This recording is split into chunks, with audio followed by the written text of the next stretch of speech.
Hello there, guys, and welcome back to my channel, to my live reaction and player ratings live stream following Chelsea 2, West Ham United 1, as well as a live reaction to transfer deadline day and the end of the January 2025 transfer window, even though it's already the 3rd of February, which is some utter woke nonsense. And can we please go back to shutting the window at midnight on the 31st of January, please? Because what the flip is this? But we won a game. We won a game of football. I know we did that a couple of weeks ago against Wolves, but then obviously we bottled it against Man City, and then that got made look even worse by Arsenal bashing Man City. My God, I'm happy we won. I'm happy we won.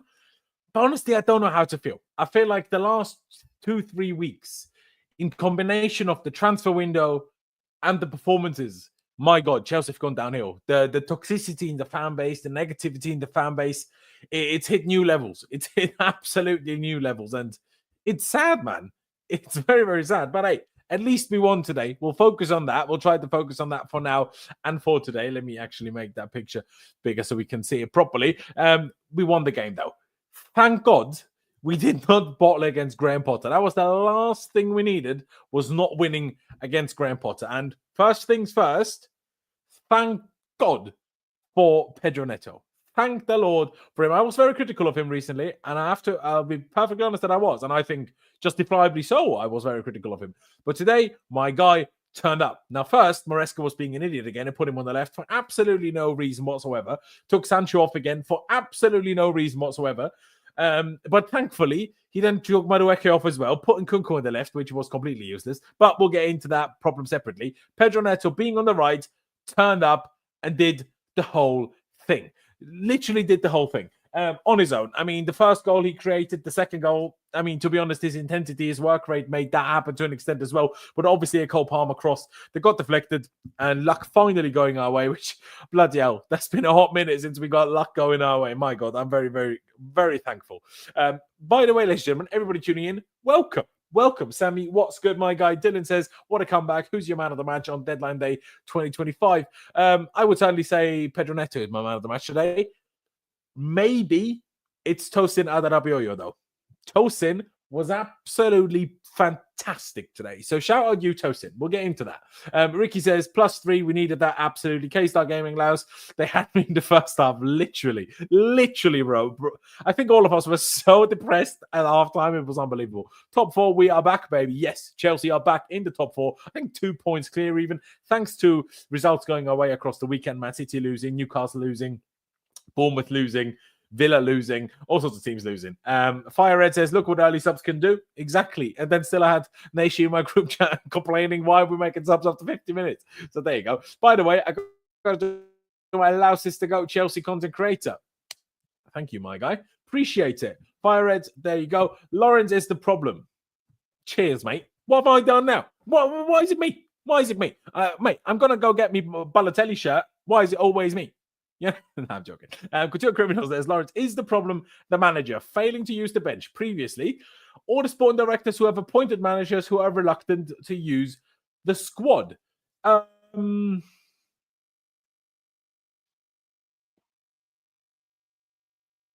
Neither.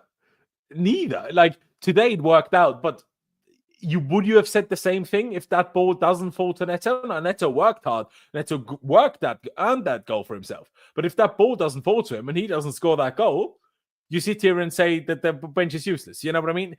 Like, circumstances in football just matter so much. It's not always just like, okay, today we made subs after 53 minutes. That's why we turned the game around. It's not that simple. Sometimes we make subs early and it does nothing. And sometimes we make subs late and it works great. You know, like, some games you need this, some games you need that. It's not quite that simple. But my God, have these directors appointed managers who are reluctant to use the squad? Ignore that. The point is, sporting directors, they're a disgrace and they need to go. They need to go immediately. I never want to see their stupid, ugly, bitch-ass faces again. Lawrence Winstanley, no, Paul Winstanley and Lauren Stewart. I mean, you can mash them into one stupid big idiot. Like, I despise these people. Just leave. Go away and never, ever come back. Do not ever show your face here again. What the fuck are you doing? Like, I'm sorry. This is the problem with transfer deadline day. Like, I know we won the game. Why is it even allowed to play a game on transfer deadline day? This is all utter woke nonsense. Just get transfer deadline day on the 31st of January and do not do these bollocks. But, these sporting directors, what is this transfer window? Back-to-back transfer windows now, the summer and now. We've gone out of the transfer window with a worse haircut, with a worse squad than we entered it. Twice in back-to-back transfer windows. Can you imagine? Can you imagine how shit they must be to allow that to happen? Oh my God. Twice. The only thing we did is recall Trevor Chalobah. And now we've signed Matis Amugu. Let me get it right. Amugu. Yes. Matis Amugu. Who has eight first team appearances in his career. 8. And he's not going to Strasbourg. He's coming to Chelsea to be the backup midfielder. That's what we signed him for. 8 senior appearances. And he's now coming here to be our midfield backup. Are you taking the fucking piss? These people need to go. And honestly, the whole lot of them need to go. Like, I've had it. I have had it with just stupidity left, right, and center. Like, we need a goalkeeper so badly. We need a striker so badly. And then what do? You spend 45 million on Joao Felix. 45 million only to force him out on loan to AC Milan 6 months later. 6 months later. Are you taking the piss? And let's not forget, we already spent 11 million to get him on loan for 6 months in 2023. Don't forget that. We've spent 56 million pounds on Joao Felix. And he has spent 1 year at this club. 56 million pounds for 1 year of service. Have you ever heard anything more stupid than that? Have you literally ever heard anything more stupid than that? And the worst thing, let me get to the worst thing, guys. We'll talk about the game and everything. When's the next haircut? I don't know. To be honest, it looks better than it does right now. It's just not properly made. Anyways, ignore my hair. Focus on the problems, guys. Focus on the problems at hand. The biggest issue for me, Christopher Nkunku, that dickhead. Do you know what I mean? We value him at 65 million pounds. 65 million pounds. That's why we had to get rid of Joao Felix now, because no one was willing to pay 65 million pounds for Christopher Nkunku. Now, think about this for a second. Back in summer of 2023, Christopher Nkunku joined Chelsea Football Club for 52 million pounds. 52 million pounds at the time, 25 years old. Then he spent the entirety of the 2023-2024 season injured. The entirety of it. And then we go into the 24-25 season. He plays Conference League plus pity minutes in the Premier League. And these people in charge of this football club think his value in this period has increased by 13 million pounds. He got 2 years older, spent a season injured, and spent the other season being a backup. And they think his value went up by 13 million pounds. There's no point. There's no point in running the football club. There's no point in paying attention to what they do. There's no point in trying to look for logic, look for this. Like, I know there's some people that back them. There's some people that, will see good things here and we'll see good things there. It doesn't matter. It is all, the whole thing is utterly irrelevant. When you have people that think Nkunku's value increased in this time here, you might as well shut the whole thing down. Like, you literally might as well shut the whole thing down. I have never seen anything like it. I have never seen anything like it. We're still paying half of the wages for Ben Chilwell. I'm glad Ben Chilwell got a loan. Hopefully he does well. Still paying half of his wages. So we're paying £260,000 every single week from now on for Raheem Sterling to be on the bench at Arsenal and for Ben Chilwell to be at Crystal Palace. £260,000 every week we spend on 2 players playing at other clubs. 2 players, £260,000. No player that's currently in the squad, not one player, earns more than these 2 players earn at other clubs. From us. Think about this. We let Casadei go. It's the only person we sold, and we didn't even sell him for profit. Now, we sold him on book profit, of course. We sold him on book profit. Because why? Because we signed him for €15 million, euros, plus 5 million add-ons, which of course never came true because he's dog shit. But, £15 million, and that's the whole same money we sold him for. But don't worry, guys. Don't worry. I've got you covered. We've got a 20+% sell-on clause. A 20+% sell-on clause. So that's great, isn't it? Wonderful. Are you guys happy that we got a 20% sell-on clause on Cesare Casanei going to Torino? Are you buzzing? Are you buzzing about it? Because I fucking am. Do you know what I mean? I fucking am. But what I'm really happy about is loaning out Joao Felix to AC Milan. That's what I'm really buzzing about. Like, absolutely fantastic. Oh, my God. And why does everything have to happen in the last 2 days of the transfer window? Axel Disasi has had an agreement with Aston Villa for 10 days.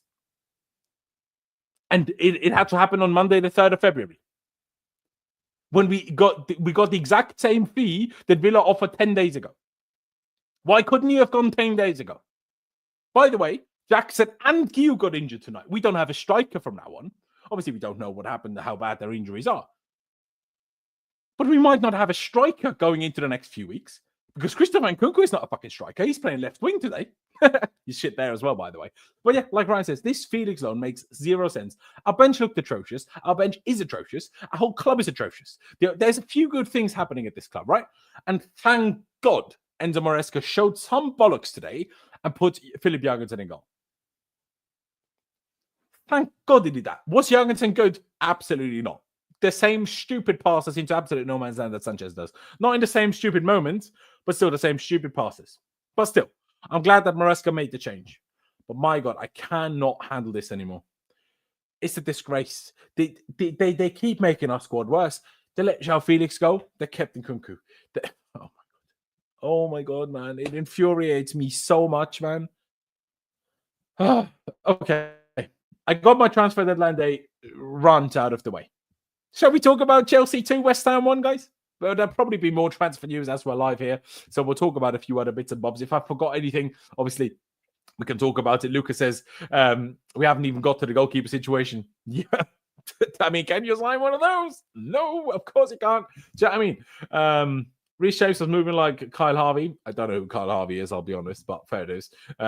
Enzo scraping these thinkers. I'm not sure if you're talking about Enzo Fernandez or Enzo Maresca, but there you go.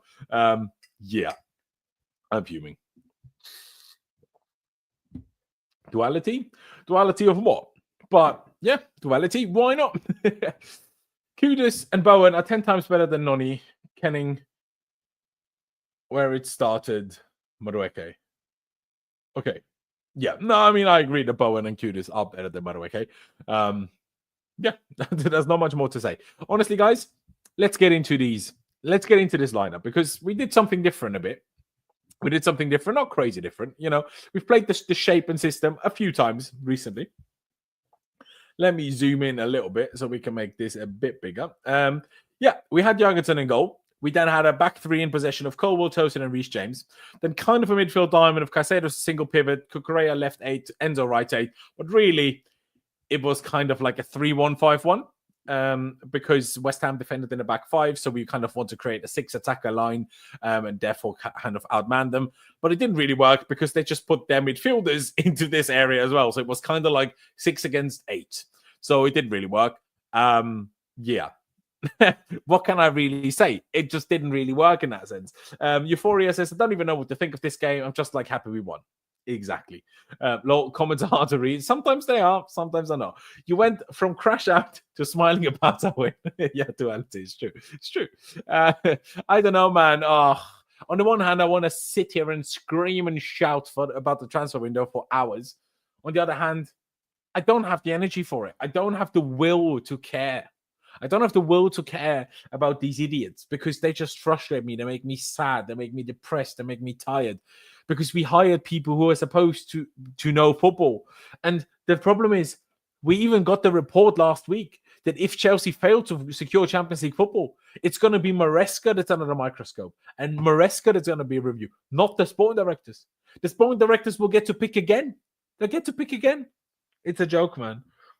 It's an absolute joke. And of course, we've got the Cobham haters. Shasaib, Colwill has to be the worst Cobham graduate to come out. Of course he is. Of course he is. By far the worst Cobham graduate. Probably because we sold all the other ones. Oh my God, how would I wish to have Conor Gallagher still here? I mean, by the way, who do you think got the better deal between us and Atletico Madrid? They posted appreciation posts for Conor Gallagher yesterday. We shipped... Oh, the thumbs up thing works again. We shipped Joao Felix out on loan.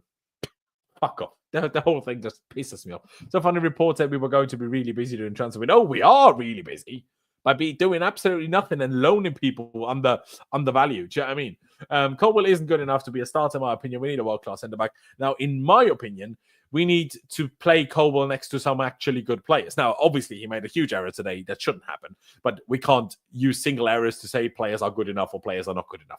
You know, players make errors. Van Dijk has made big errors. John Terry has made big errors. Ramos has made big errors. Pepe has made big errors. Like Thiago Silva, remember him at Chelsea? You know, his debut at Chelsea against West Brom. Even then, the second time you play West Brom, it happens. Sometimes you make errors. Has Colwill been fantastic recently? No. Has he been good beginning of the season? In my opinion, yes. But you need to play a 21-year-old centre-back next to some actually good players. Like, have you ever heard of a 21-year-old centre-back who's first of all been elite, because I haven't, and let alone being elite while being the leader of his defence? Like, John Terry became captain of Chelsea very young, was a great player, very young already. But who was his partner? Marcel Desailly, one of the best defenders.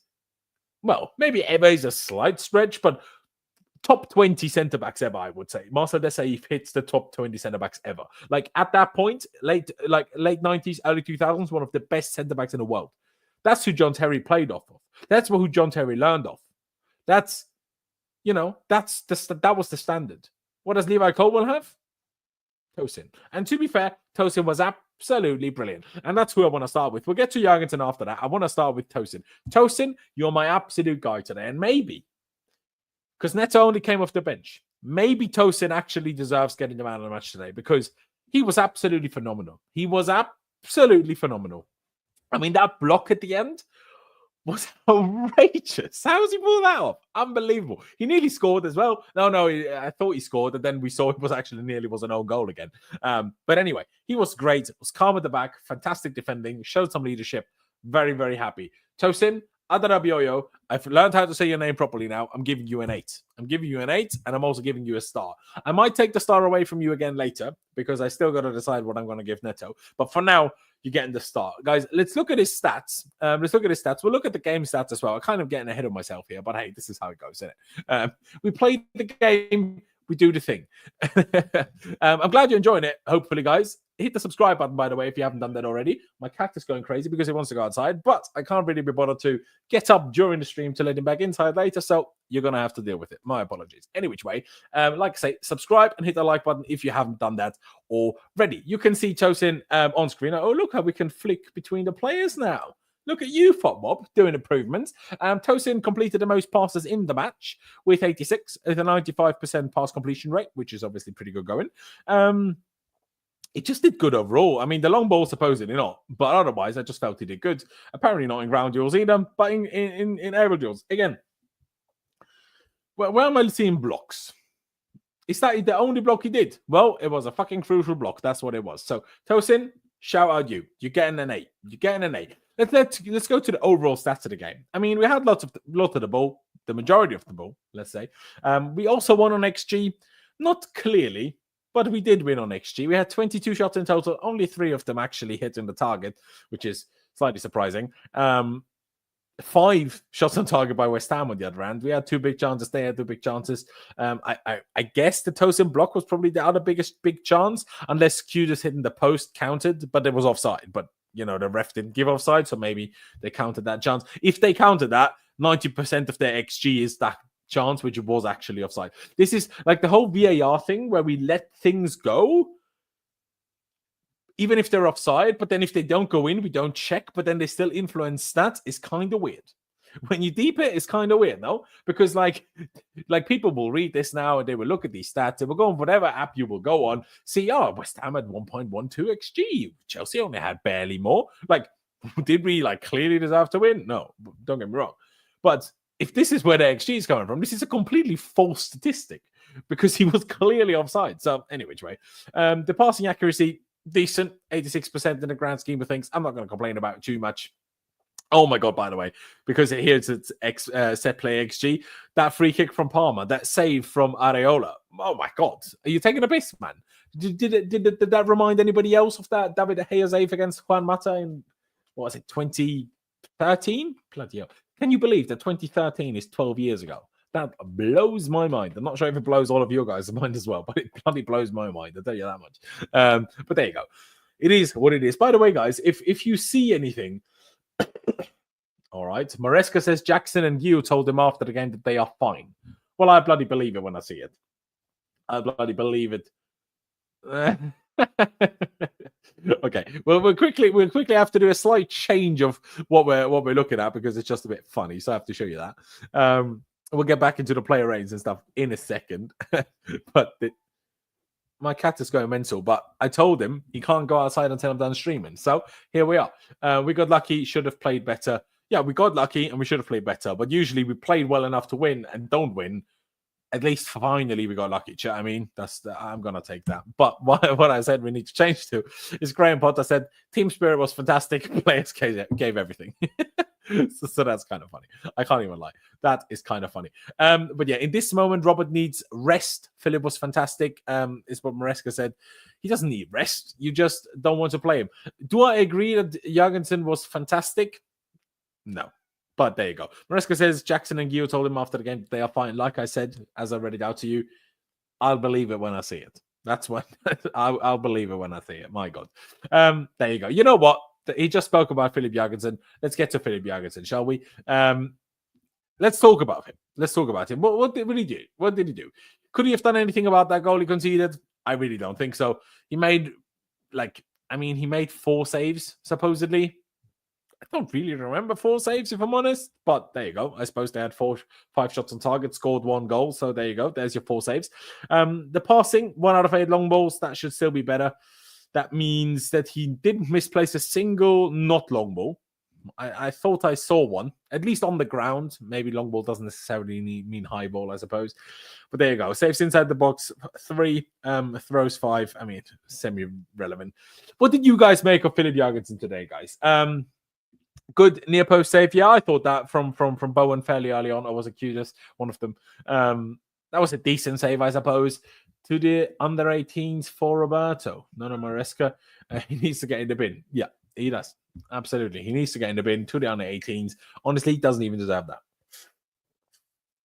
Because why should the under 18 goalkeepers have to deal with having to deal with Robert Sanchez? Do you know what I mean? But yeah, what did everybody make of Philip Jorgensen today? And what rating would you give him? Now, he made a mistake late on when Gil was on the floor injured and we were kind of like, I don't know, it didn't really seem like we knew what to do or what we were doing. And then he made another mistake. He made one smaller one earlier in the game that nothing came from. But there was also a couple of good passes, a couple of good moments of relieving pressure, made some decent saves. I'll probably give him I'm thinking somewhere between a 6 and a 6.5. What do you guys think? Let me know if you'd agree with it between a 6 and a 6.5. Yeah, that sequence of events was just all over the place. So it was. But isn't that most games? Isn't that most games? There's at least one sequence in the game that's absolutely wild. I mean, there was a moment that in the last game I said, or was it 2 games ago, where I said this might have been the worst sequence of football I've ever seen? What game was it? You know, where the opposition hit the post and then we go and hit the post at the other end? Was that Wolves? Was it Bournemouth? Whichever one of those 2 games it was. My God. But anyway, shall I give Philip Jorgensen a 6.5 to be kind, to be nice?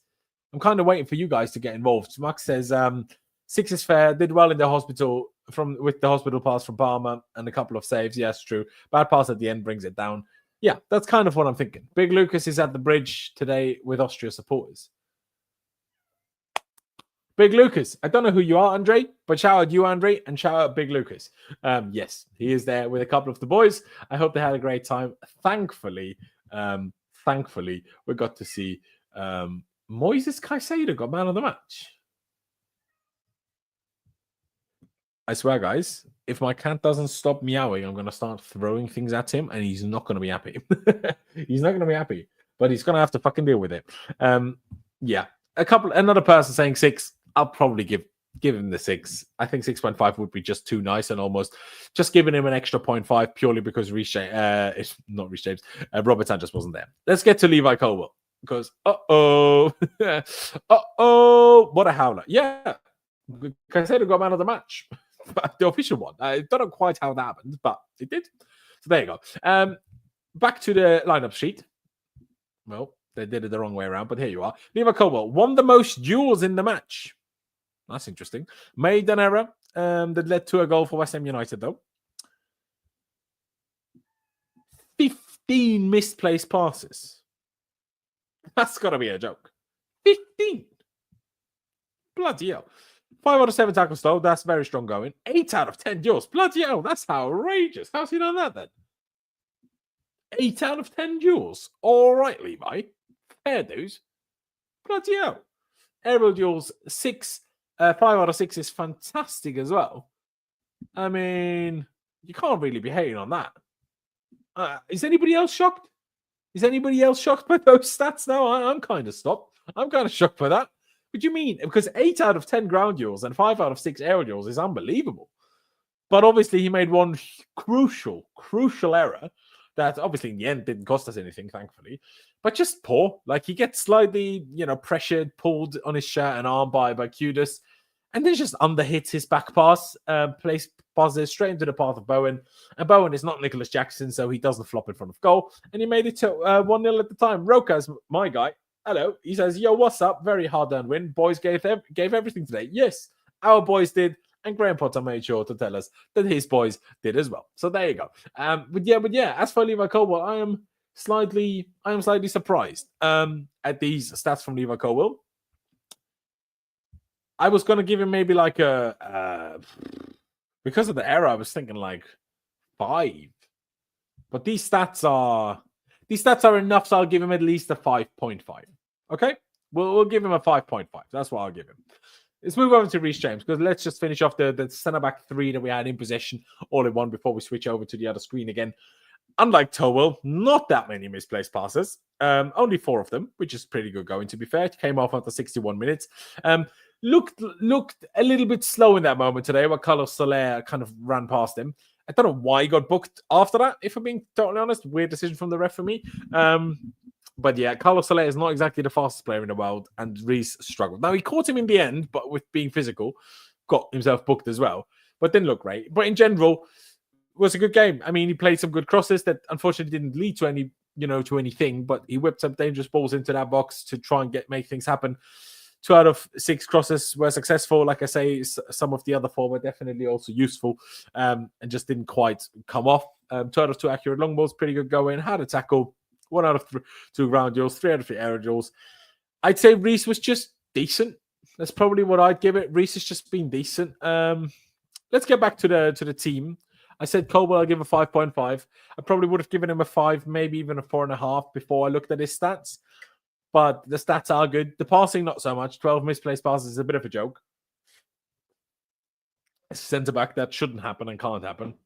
But yeah, I give him a 5.5. And give Reece James a 6.5. Would people be all right with that? Let me know if you disagree. Let me know if you do agree. Now, Moises Caicedo, I'll have to show you this then. Because, yeah, I'm just slightly surprised that this is what happened. Are you guys surprised that, yeah, I mean, Max said the same. Because I am certainly surprised that there it is. Yeah, what a performance from this man. Why did he win man of the match? Let's look at his stats, I suppose, and see if we get anything from that. We'll figure it out. Sorry, wait. All right. I'm not going to say what I just thought. We're talking about Reece. There you go. Fair enough. Colwill is just a Cobham assassin. That's just outrageous, man. Guys, can't we just support our players, man? Like, we have so few of them left. These sporting directors left us so few of our Cobham players, of true Chelsea players that know what Chelsea is, that know what Chelsea stand for, that know the values of Chelsea. They've left so little. They've ruined so much. Can we not just support the ones that they've left? I know you made a mistake today. Don't get me wrong, but like, let's not go to these extremes of saying Cobham Disasi, worst Cobham player, this and that. You know what I mean? Yeah, I think Caicedo was good, one possession a lot. I'm not saying he was bad. I think he was good too. But I don't think he was man of the match by any means. I think of the starters, it was clearly Tosin. And obviously Pedro Neto off the bench. Euphoria says, yeah, a bit surprised because he was fouling a lot. Exactly. Bowen, I think, but just silly ones. I think second half was better. I guess. I mean, let me head over to the form screen and let's look at Moises' stats and let's see what we get out of that. Moises Caicedo was the most accurate passer, 98%, to play 45 minutes or more. That's pretty good going, obviously. Only one misplaced pass out of 60. That's very strong, to be fair. Can't complain with that. How many forward passes did he do? Let's see. Passes into the final third, 10. So, there was at least a few forward passes in there. 3 out of 3 long balls. That's very strong. 5 out of 5 tackles. Bloody hell. Maybe he was better than I realized. 6 out of 10 ground duels is still good. He often has, 3 out of 7 or something. So, I guess to have slightly over half is good. And I am happy with that. But would I have given him man of the match? Absolutely not. Absolutely not. I don't know, man. Committed 3 fouls. Honestly, it felt like a little bit more than that, if I'm honest. But obviously, I could be wrong. What do we give Moises, guys? What would you give Moises? I'd probably just give him nothing outrageous, like probably a 7 or something. Like that's probably all he get from me, if I'm being perfectly honest. A 7. Is a 7 good? Caicedo, for me, looks tired. He was way more energetic before Christmas. Yeah. I mean, maybe to an extent. But, see, I have a real issue with the whole tired thing. Whether it's using it as an excuse, whether it's using it as criticism, whether it's using it as whatever. Like, you've heard my rant earlier if you were here. I shouted my heart out at these point directors. But we've only played every 3 days. We've only played once a week. Since, January 4th? It's now February 3rd. For a whole month, we only had 1 game a week. There was the Mocamp game, but pretty much nobody that ever plays in the main team was used in that game. So why would they be tired? Like, why would they? Kante, Matic, Fabregas, in the contest season when we won the league, they weren't playing every game. They weren't tired. Well, why should Caicedo be tired? Like, maybe he is tired, but I don't really think they have any warrant to be tired. Like, again, we've played once a week for the last month. Like, there will come a point in the season where this is more valid again.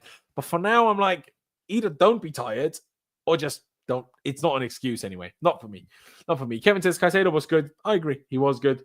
I give him a 7. If somebody thinks he needs to get higher than that, let me know, I suppose. But I don't. I don't. Not so far anyway. Let's go to Marco Correa.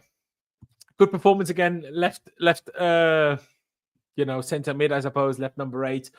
Obviously, has a lot of ground to cover to always get back into his defensive position, which sometimes makes him be a little bit late to certain situations where you'd be like, I wish he defended that a little bit better. But because he has to play so high up the pitch in the, on the ball, he has so much ground to cover and so much space to cover. It's difficult. 35 out of 42 passes. It's decent. He played number 8, so even number 10 to an extent. He had that header where he really should have done better, but early in the game, he had a nice little combination with Cole Palmer, which was pretty good. Had a successful dribble, had 2 out of 4 successful long balls, 2 out of 4 tackles is pretty good as well. 6 out of 9 ground duels is fantastic. 1 out of 4 aerial duels, that could and should obviously be a little bit better. Oi. Freddy. No. Sorry, guys. I'm really annoyed and distracted by my cat. He's just sat in front of the door meowing like a crazy mother flipper. But I'm not letting him outside. I will let him outside when this bloody stream is done. My girlfriend is asleep. That's why. Anyway, enough of that. Kevin says 6.5 for Correa. Yeah, this is probably what I'm thinking too. Although now, having seen his stats, I think it's maybe slightly unfair if he gets the same rating as Reece. If I'm honest, because Cuckoo had good moments and did good things as well. So you could either push Reece down to a 6 and Colwill down to a 5 and leave Cuckoo as a 6.5, or you push Cuckoo up to a 7 and give Caicedo a 7.5. That's kind of like the realm that I'm thinking in anyway. So, yeah. The 6.5 is probably fine, though. It's probably... Show the cat. I can't. If he came over, I'll show you. But I can't turn the camera this way. Ruckus, yeah, bro, I hear you. Maybe not tired, but maybe his form just not that anymore. He was excellent and he's just good. Yeah, I guess so.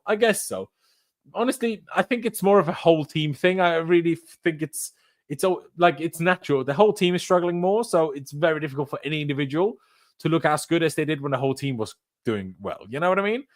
The window is about to close. Yes, the window is about to close. 10 seconds more.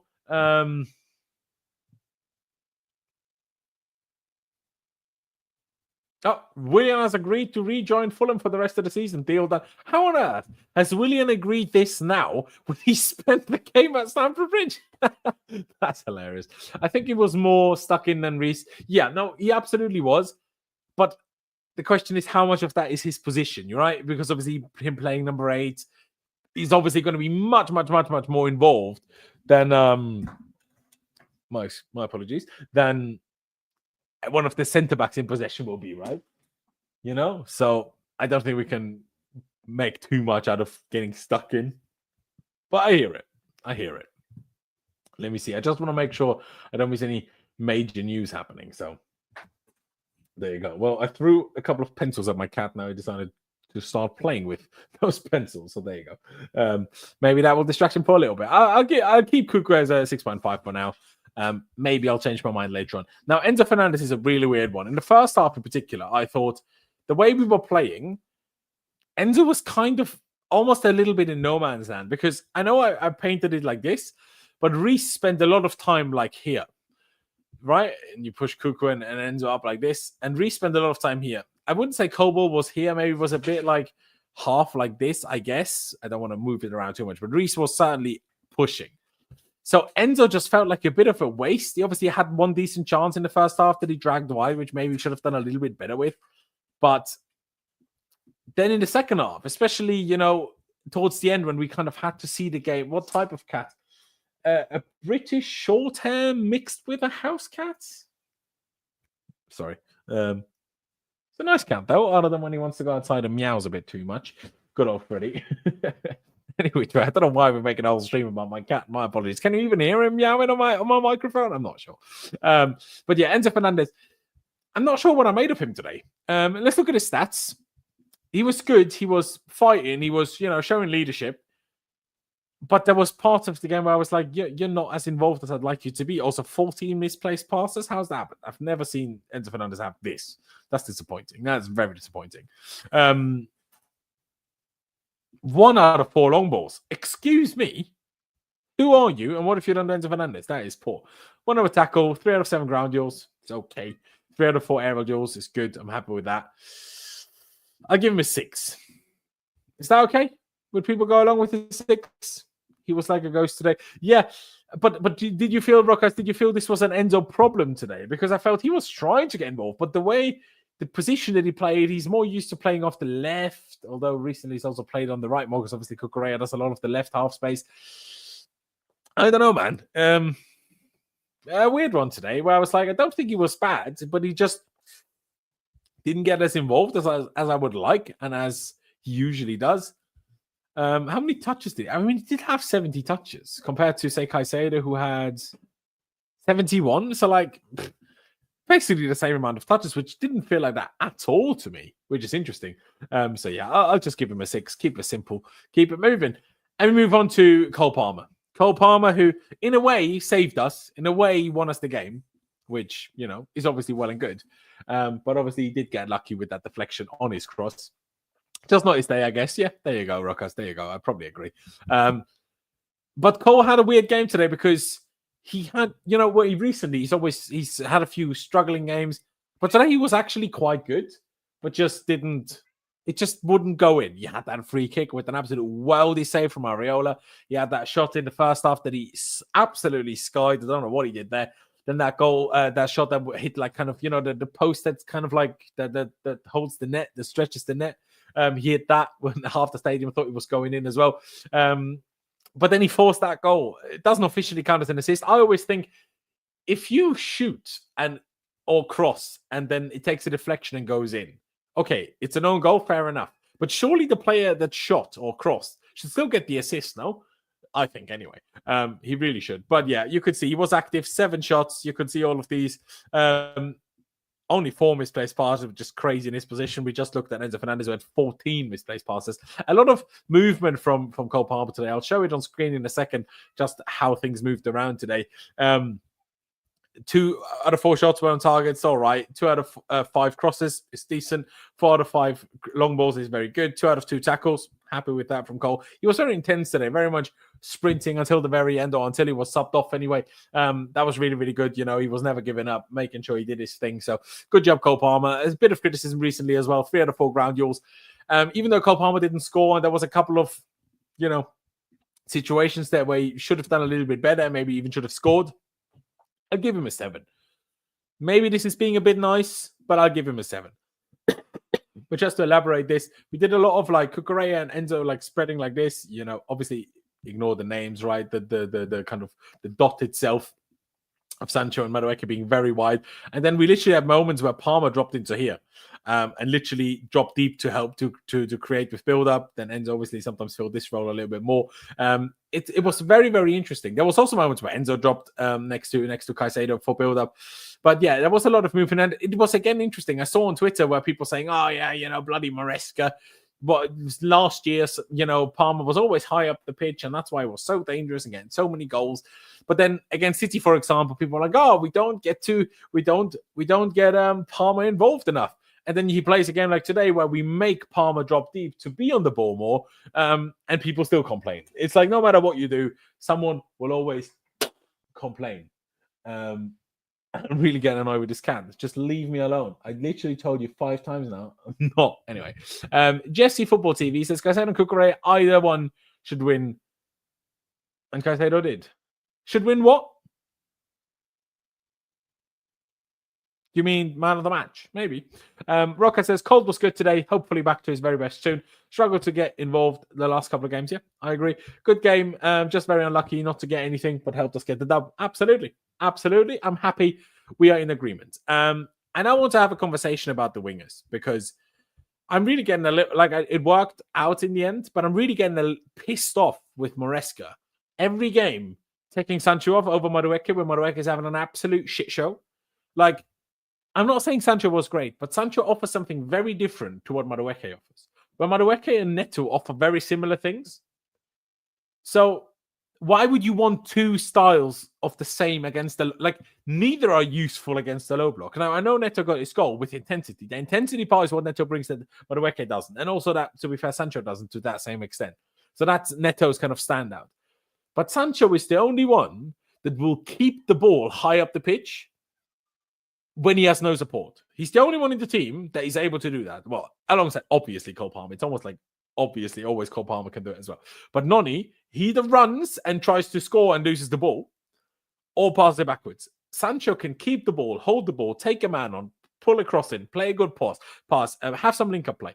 Madueke only does it when he has space. If he has no space, he never does anything. Literally never does anything. And I just don't understand why every game it's Sancho that comes off. It really irks me. It really, really, really, really, really irks me. Do I think Sancho was great today? No. But do I think he was bad? Also no. I'd probably give him a 6. I mean, we can look at the stats now. That's a man of the match with 40 minutes played. Absolutely. I agree. I really don't understand it. There you go. This game needed pace. No, but Jesse, I disagree completely. Like, why do you think the game needed pace? It didn't need pace at all. The problem in these games where the opposition sits back with a line of 5 and then a line of 4 in front of that, the last thing that does anything is pace. Pace isn't what we need at all. What we need is someone to beat a man in a 1v1 and get a ball inside. And then we need better box coverage. And then we need better link-up play. We need better movement. We need more fluidity. We need better short passing. We need better one-touch, two-touch passing. We need quicker movement. But we don't need pace. There's no need and no use for pace against the 5-back and the low block. That's my opinion anyway. And obviously, Jesse, if you disagree, please elaborate and tell me why I'm wrong. 1 second.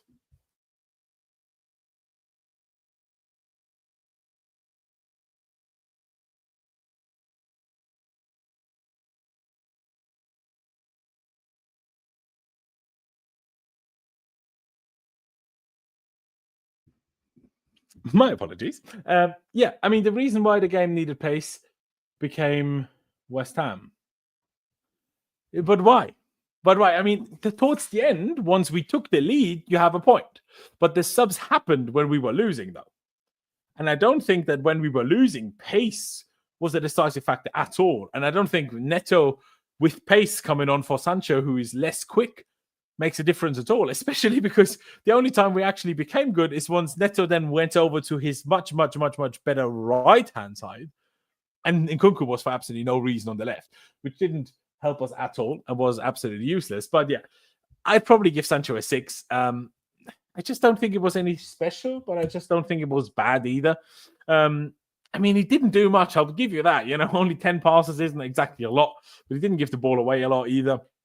1 or 2 dribbles. The crossing, obviously not great, but 33 ground duels, 0 of 2 air duels. I mean, like I say, I'm not saying Sancho was good. Maybe I should give him more a 5.5.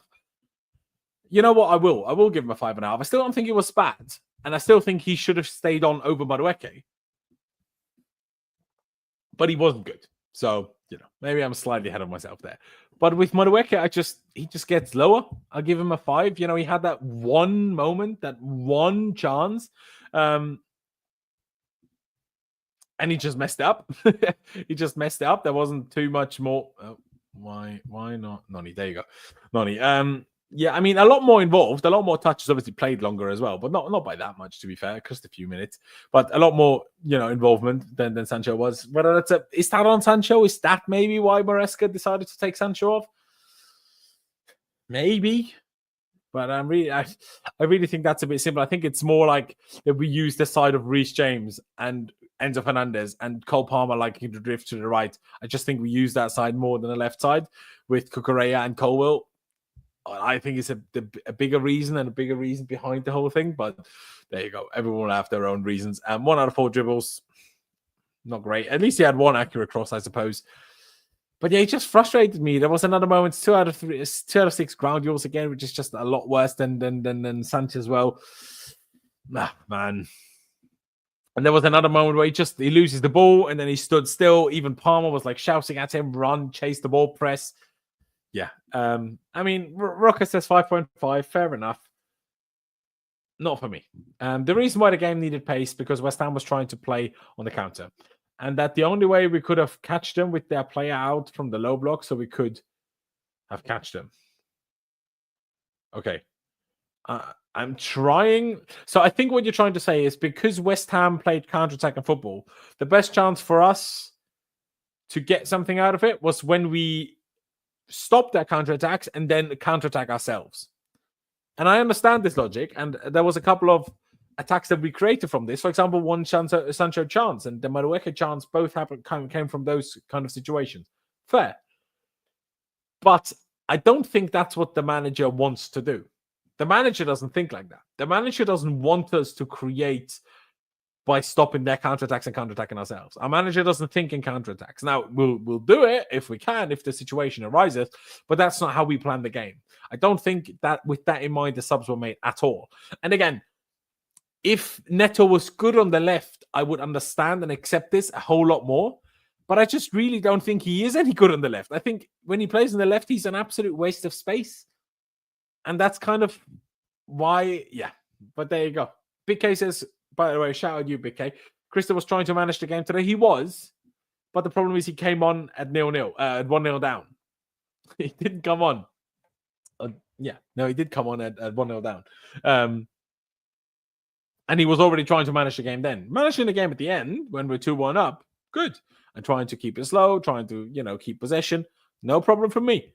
But, I mean, why was he playing left wing today? I don't know. We'll get into that in a minute. Nicholas Jackson, though. We'll need to talk about Nicholas Jackson, who came off injured today, seemed to have picked up some sort of injury in the first half already, even though Maresca said after the game now, he said he's fine. If he's fine, he wouldn't have come off, would he? So, make of that what you will.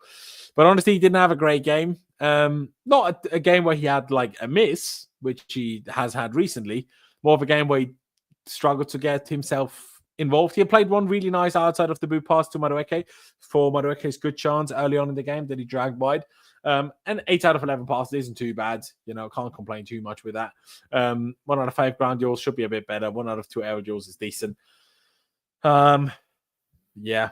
I mean, I guess a little bit of credit for Nico that he kept playing, even though he was clearly already injured in the first half. I give him a 5 like Noni. I honestly, I want to give him more than Noni, if I'm being honest, but I can't. So I give him the same as Noni.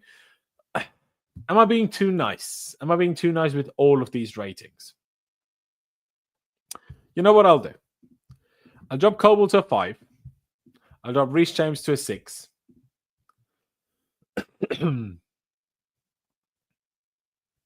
I'll keep the rest, though. Yeah, I'll keep the rest. But I just think it was maybe a tad too high. The whole lot of it. But now we need to look at our substitutes, because we actually made some serious substitutes. We made a whole 5 substitutes today, and we even give Noni 4.5, Jackson 5. JP says, yeah, 4.5 for Jackson. From Kevin though. Yeah, I think I'd leave them both as a 5, honestly. Not enough in it for me. But yeah, we made a whole 5 subs, even bringing a sub on at the end to kind of see the game out. With Chalobah coming on for Palmer, which is kind of unheard of. But yeah, Mark Gill came on for the injured Nicholas Jackson, and Pedro Neto came on for Madueke. For Sancho, of course. And then Gusto came on for Reece James, and then Kunku came on for Madueke, and then Neto went over to the right, and then Kunku over to the left. And like I said, Chalobah at the end. Mark Gill. Now, he also looked like he got injured at the end, even though, again, Maresca said he isn't injured. So, again, make of that what you will. Guys, what do you make of Mark Gill today? Ollie is in the chat. Hello, Ollie. Good to see you, bro. He says, big up, mate. Good to turn it around today. But no, nothing will change with these owners in charge. I want to be happy. We won, but I just feel nothing. Maybe it's just me. Yeah, I mean, obviously you didn't catch the beginning of this stream, but I was barely talking about the game. I was screaming my heart out about the stupidity of these people in charge, and how many stupid things we do, and how we leave the squad in tatters, and we've spent 1.5, 1.6, 1.7 billion pounds, and it keeps getting worse. Like, we need so many signings to become a team seriously good enough to challenge for the Premier League. Like, we've spent so much money, and just have nothing to show for it, really, in the grand scheme of things. We have Cole Palmer and Caicedo, and everything else could have been bought for much cheaper. Just no need for half of it. Much love, bro. Yeah. Much love. Hey, we just keep going, and hopefully things become better. It's weird, isn't it? Because it's just so roller coaster for Chelsea. Then we're like, oh, everything's dreadful. And then remember October, we was all buzzing and thinking, oh, Joao Felix is doing great, and Sancho's great, and Vega is great, and we were like, they're all great. And then 3 months later, we try to get rid of all of them. It's just like weird. Good effort from Gil, Kevin says, gave us energy. Very raw, but potential is there. I think he's a good energy player. My issue is I just don't feel the instinct. From him. Like, doesn't get himself in the right position, doesn't make the deep runs that I'd like. He's very aggressive, very tenacious. But yeah, not bad though. 7 out of 8 passes. It's decent, I suppose. One had a tackle, won a ground duel, lost 2 aerial duels. Now, usually, I'd give him, for this kind of performance, probably like a 6. But do I really believe that he warrants a higher rating than Nicholas Jackson? No. So I'm giving him a 5. Maybe that's harsh for his age. You know what? Because he's young, and he had the same usefulness to me as Nico did, I give him a 0.5. But to be honest, now Nico was more useful. Nico set up that huge chance for Madueke, which should have led to a goal. It just didn't because of, well, Noni.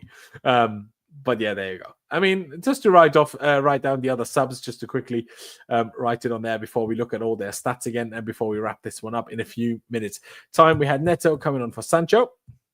We had Madueke getting replaced by Kunku. Again, see, the whole thing is just messed up. Chalobah came on for Cole Palmer at the very, very end, though. Maybe we should start writing the minutes that these guys come on for onto the sub sheet. Maybe we should do that. We'll see. And Gusto came on for Reece James. Yeah, I'll give you a 5.5. Probably people would like to go higher, but there you go. Is he supposed to be world class? He's 18. Is he supposed to be world class? No. And then that's fair. That's very fair. And I'm not expecting him to be world class. Absolutely. I just There's certain things that I look at when I see a young player that make me help my judgment for whether I think they're going to be a great player or not. And I'm not sure he has it. Like, and I could very much be wrong. I am no expert. I'm not getting paid millions to be a scout to figure out the best young players in the world. I could well be wrong. Just for my own personal judgment, what I see in players, he's a good player and he's very tenacious and he works incredibly hard. He's also like, he's got a good body for an 18-year-old. Like, he doesn't have the body of an 18-year-old. He could easily be 2021 purely from his physique. And he uses physique well. Like, he's good, gets stuck in an attack, in a duel. Absolutely. Don't get me wrong. I'm just not sure it screams striker. Like, he's a good player, but I'm not sure if he'll ever be a good striker. But there you go. Everyone will have their own opinion. But you make a valid point. Maybe it was a little bit too critical. BK says, shout out to you, Laurenz. Sorry I've been missing the stream. Work's been kicking my butt. I appreciate you for tuning in as much as you can while you're at work. Hope you have a good rest of your day, my guy. He says, we need to stop focusing on signing or selling players. I think we need to focus on the current team we have.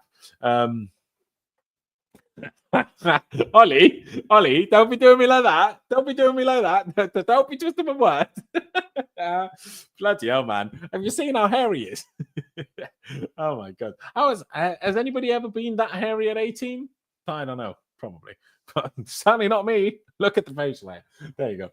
Clear Lake love to waste money. Mate, Daryl, it's their favorite thing in the world. I think they're just addicted. Addicted to stupid. That's what I think they are. I can see it. That chance he had in the box space just fell. Yeah, he just fell because I think he, did his, I don't know what he did. Was it his groin? Maybe. I don't want to talk about him anymore now after what Ollie said. Yeah, I was twice as hairy at 18. What? Bro, what? I'm not... Really? I mean, you are a hairy guy.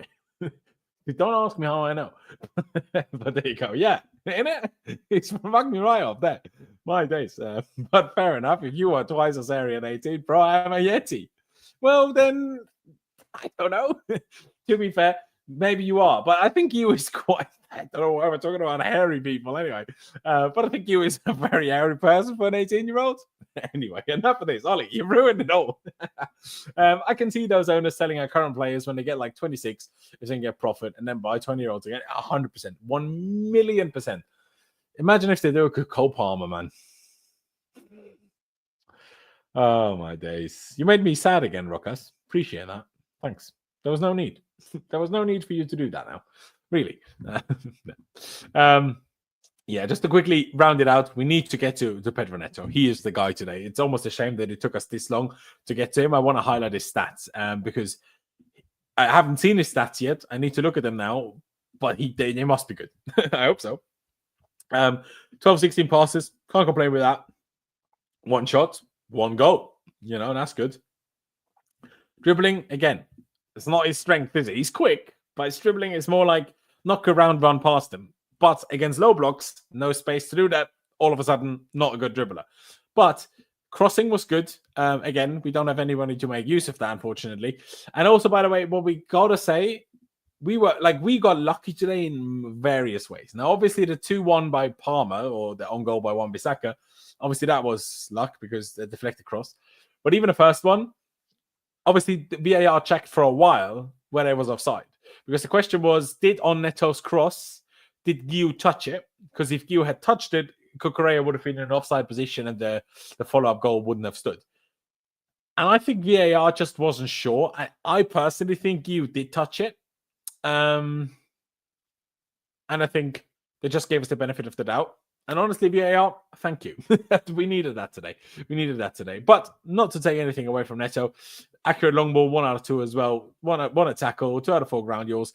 I would love to see, sprints and distance covered in the 38 minutes that he played. Because what I think Neto did more than anything else, he came on and brought energy and he brought tenacity. And I felt he changed the spirit in the team. Him on his own, his tenacity, his energy did that. And I love that from him. I absolutely loved it from him. And I was very happy that he managed to spread to the rest of the team and that he managed to spread to the stands as well. That was very, very good and made me very, very happy. Pedro Neto, he was also, celebrating like that. He was also saying post-game, maybe I can look it up. If I can have this post ready here somewhere. Give me a second. I should find it. Yeah, there you go. Neto's kind of reaction or almost explanation of his own celebration. Neto seemed unhappy with some of the criticism, stating it was the reason for the celebration. 1 minute you are the best, the next minute you are the worst. Unfortunately, Pedro, obviously now you've scored 2, but until today you had scored 1 Premier League goal all season and you cost 60 million. Like, you were great today, but I'm not sure about this one. Anyway, Pedro Neto, you were the reason why we turned that game around today. So big up you. Big up you. What rating shall we give Pedro Neto? I'll give him an 8 as well, like I gave Tosin, but he gets it as a sub. And therefore, Tosin for me is my man of the match. Yeah. That's it for me. Chalobah, of course, gets an NA. And I will need to look at Nkunku and Malagusto. Malagusto, obviously, in a less relevant position. Nkunku playing left wing when he came on. I know you'll see him as right wing there, but that's purely because he came on for Noni Madueke. Crystal Palace just brought Ben Chilwell on the loan deal. Yes, fantastic. Chile been announced by Palace. I'll get it up in a second. Crystal Palace. Thank you, Ollie, by the way, and thank you whoever else put it in the chat. Appreciate that. Yes, there it is. And I'm glad for Chile, you know. I think it's been an absolute disgrace how we've treated him. And I want to, he needs a special shout out. Like, I always go back to this. Remember Gary Cahill? When Gary Cahill kind of slightly fell out with Maurizio Sarri and stopped playing. And then we were mere weeks from a European Cup final. Okay, a Europa League final, but still, a European Cup final against Arsenal as well. And Gary Cahill went to the media and did a whole interview slating and criticizing the manager, Maurizio Sarri. Ben Chilwell has now been sidelined for 6 months, got 5 pity minutes against Barrow in the 3rd round of the Carabao Cup earlier this season. Didn't even get some goodbye minutes against Morecambe in the FA Cup a couple of weeks ago, which he really could have done because it took a long time for a move to materialize. We're still paying half of his wages now. But yeah, Chilwell has been the perfect professional. Has not said a peep. Has not said anything. Has not complained. Has not said anything public. Ben Chilwell, we appreciate you. Ben Chilwell, we love you. Ben Chilwell, we thank you for Porto.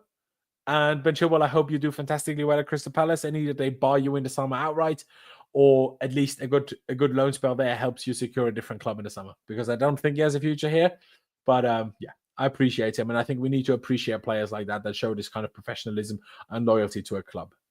So, Chile, not that you'll ever see this, but if you ever did, thank you. Thank you and good luck. Thank you and good luck. Neto, excellent today. Flat to deceive a bit this year, but I'm excited to see what he can do next season. Same can't be said for most of our other attackers. Bro is already talking about next season. We're only on February 4th. Can we still do this season first, please? So yeah, but that's for Neto. We got that one done. Let me react to this other message in the chat here quickly. Neto, great today. Well, come on, man, need some more. When Vega left, I was expecting Chile to get game time. Who will play left back if Kuka gets injured? Bro, this is just back to the terrible squad planning and just illogical things that this football club does. I asked myself the same question. I even had the same thought where I'm like, wait, does this mean we might end up using Chilwell? But obviously now not. Are we going to start using Ishi Samuels? Is that how you say his name? I'm not as secure in his name. When it's two word names, two word names, just fly over it in reading, and then I don't properly remember how they are spelled and said. But yeah, I have genuinely no idea, Rockers. I asked myself that very question, and I think it's utterly baffling that we let Vega go, who was our backup left back, and just didn't get another one. Like, who does this? Like, obviously, the last thing I want is for Cucurella to get injured, but Cucurella getting injured might be the only thing that gets these sport directors sacked. I'm telling you it as it is. I'm telling you it as it is. As for Malagusto, just quickly, 20 out of 23 passes. All right. One cross that was successful, which is pretty good going, I suppose. No duels, no aerials, no tackles. I'd probably just give him I guess I'd give him a 6, I suppose. Nothing crazy. Although it feels harsh to then give Reece also a 6, but here we are. Nkunku, 24 passes. Again, how do you misplay 6 passes by doing nothing? It's just baffling. 0 out of 1 ground duels, 1 out of 4 aerial duels.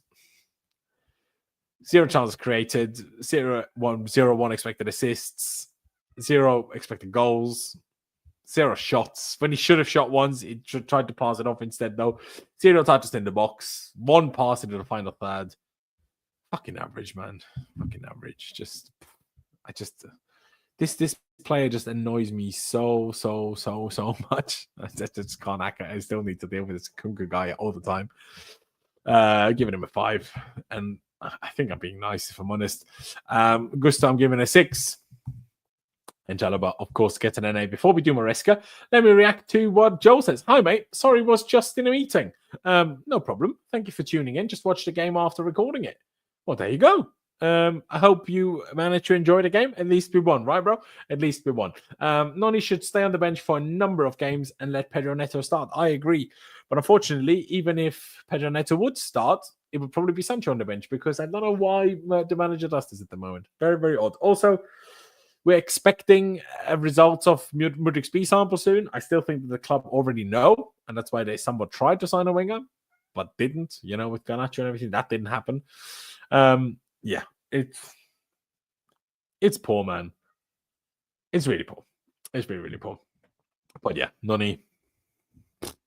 Hey, honestly, an absolute joke that he got to start again today. We said it about Robert Sanchez, and that's probably kind of why the whole thing got a little bit lost. But Noni Madueke was maybe not as much at fault as Robert Sanchez for the defeat against Man City, but he was certainly part of it.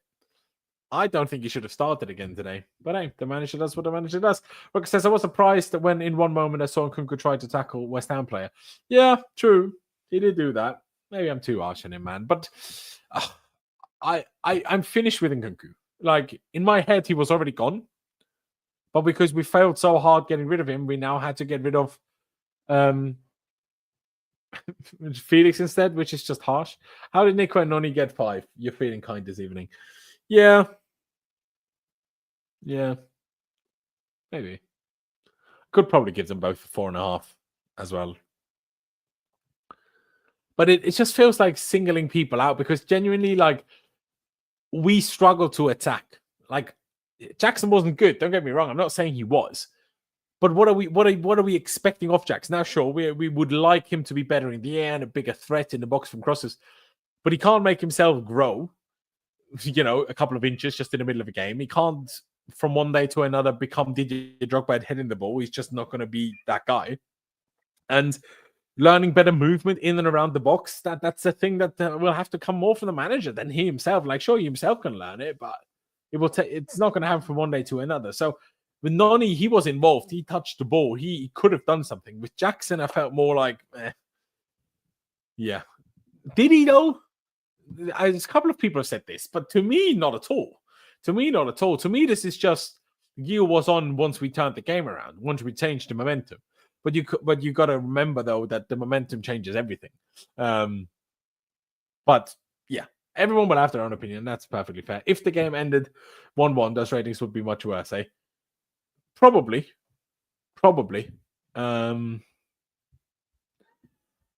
Let's pretend for a second. I'd probably give Colwill a 4 because he would have cost us points with his error. Tosin probably goes down to 7.5. Probably everyone goes down by maybe 0.5. But I don't think that dramatically, if I'm being perfectly honest.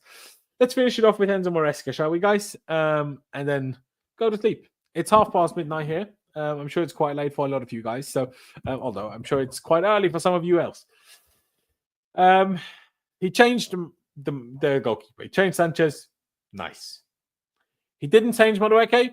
Not so nice. He made early subs. Nice. He took at least one wrong player off. Not so nice. But I was very happy with that at the end. He's like, okay, 2-1 up. Last 2 minutes of the game.